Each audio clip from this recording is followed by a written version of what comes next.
warahmatullahi wabarakatuh. Nama saya Galuh dari kelas 11 IPA 5. Saya akan menjelaskan tentang pengertian kebudayaan menurut Kuncaraningrat. Kebudayaan adalah keseluruhan sistem gagasan, tindakan, dan hasil karya manusia dalam rangka kehidupan masyarakat yang dijadikan milik dari manusia dengan belajar. Kebudayaan adalah buah budi manusia, hasil perjuangan manusia terhadap dua pengaruh kuat, yakni zaman dan alam, yang merupakan bukti kejayaan hidup manusia untuk mengatasi berbagai rintangan dan kesukaran di dalam hidup dan penghidupannya guna mencapai keselamatan dan kebahagiaan yang pada lahirnya bersifat tertib dan damai.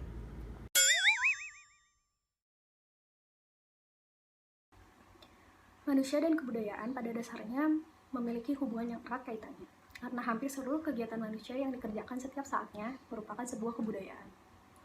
Secara sederhana, hubungan antara manusia dan kebudayaan adalah manusia sebagai perilaku kebudayaan dan kebudayaan merupakan objek yang dilaksanakan oleh manusia. Dalam sosiologi, manusia dan kebudayaan dinilai sebagai dua tunggal. Maksudnya adalah bahwa keduanya berbeda tapi keduanya merupakan satu kesatuan. Manusia menciptakan kebudayaan dan setelah itu kebudayaan itu tercipta, maka kebudayaan mengatur hidup manusia agar sesuai dengan kehendaknya. Tampak bahwa keduanya merupakan satu kesatuan. Contoh sederhana yang dapat kita lihat adalah hubungan antara manusia dan peraturan kemasyarakatan. Pada saat awalnya, peraturan itu dibuat oleh manusia dan setelah peraturan itu terbentuk, maka manusia yang membuatnya harus patuh terhadap peraturan yang dibuat sendiri. Dengan demikian dapat disimpulkan bahwa manusia tidak dapat dilepaskan dari kebudayaan, karena kebudayaan itu merupakan perwujudan dari manusia itu sendiri. Apa yang tercakup dalam satu kebudayaan tidak akan jauh menyimpang dari kemauan manusia yang membuatnya.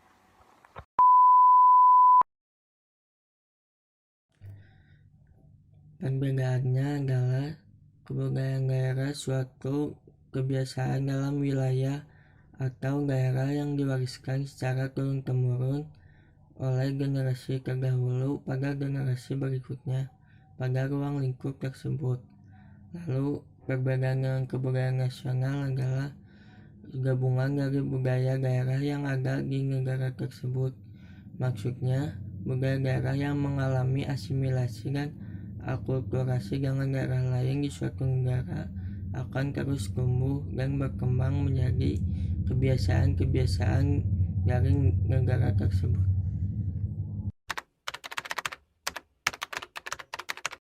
Yang pertama ada bahasa, lalu sistem pengetahuan, sistem kemasyarakatan atau organisasi sosial, lalu sistem peralatan hidup dan teknologi, lalu sistem mata pencaharian hidup, sistem religi, dan kesenian.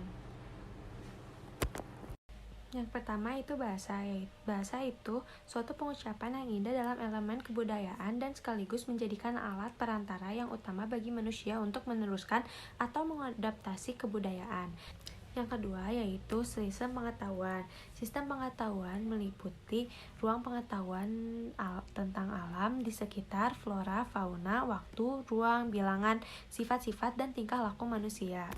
Yang ketiga yaitu sistem kemasyarakatan atau organisasi sosial. Organisasi sosial adalah sekelompok masyarakat yang anggotanya merasa satu dengan sesamanya, meliputi kekerabatan, asosiasi, perkumpulan, sistem kenegaraan, dan kesatuan. Nomor 4, sistem peralatan hidup dan teknologi. Yang dimaksud dengan teknologi adalah jumlah keseluruhan teknik yang dimiliki oleh para anggota suatu masyarakat, meliputi keseluruhan cara bertindak dan berbuat dalam hubungannya dengan pengumpulan bahan bakar mentah. Yang kelima, sistem mata pencarian hidup. Sistem mata pencarian hidup merupakan segala usaha manusia untuk mendapatkan barang dan jasa yang dibutuhkan. Yang keenam, sistem religi. Sistem religi dapat diartikan sebagai sebuah hal-hal suci dan tidak terjangkau oleh akal. Yang ketujuh, kesenian. Secara sederhana, kesenian dapat diartikan sebagai segala hasrat manusia terhadap keindahan. Bentuk keindahan yang beraneka ragam itu timbul dari permainan minimalistik kreatif yang dapat memberikan kepuasan batin dan amnesia. Sekian dari saya, terima kasih. Wassalamualaikum warahmatullahi wabarakatuh. Saya akan menjelaskan tentang identifikasi kearifan lokal dalam skala nasional pada suku Bali. Yang pertama, norma lokal yang dikembangkan yakni apabila sedang datang bulan tidak boleh masuk pura. Yang kedua, ada ritual. Ritual itu ada dua, yaitu ngaben atau membakar mayat dan ritual malesti, upacara penyucian. Yang ketiga, lagu rakyatnya yaitu Jangjanger. Terus yang keempat, cara komunitas lokal dalam memenuhi kebutuhan jadi tour guide dan menjual cenderamata atau bisa juga yang lain. Yang kelima, ada alat dan bahan untuk memenuhi kebutuhan tertentu, yakni candang sari dari daun janur, porosan bunga, beras bunga, rampai bunga, segar tirta. Dan yang keenam, kitab yang dipercaya yaitu Weda. Dan yang ketujuh, kondisi SDA-nya banyak pantai yang bisa dibangun penginapan, juga pada kondisi tanahnya berbukit. Jadi pesawahannya menggunakan teknik terasiring agar tidak terjadi longsor. Ada juga sistem kasta terdiri dari Brahmana, Ksatria, Waisya, dan Sudra.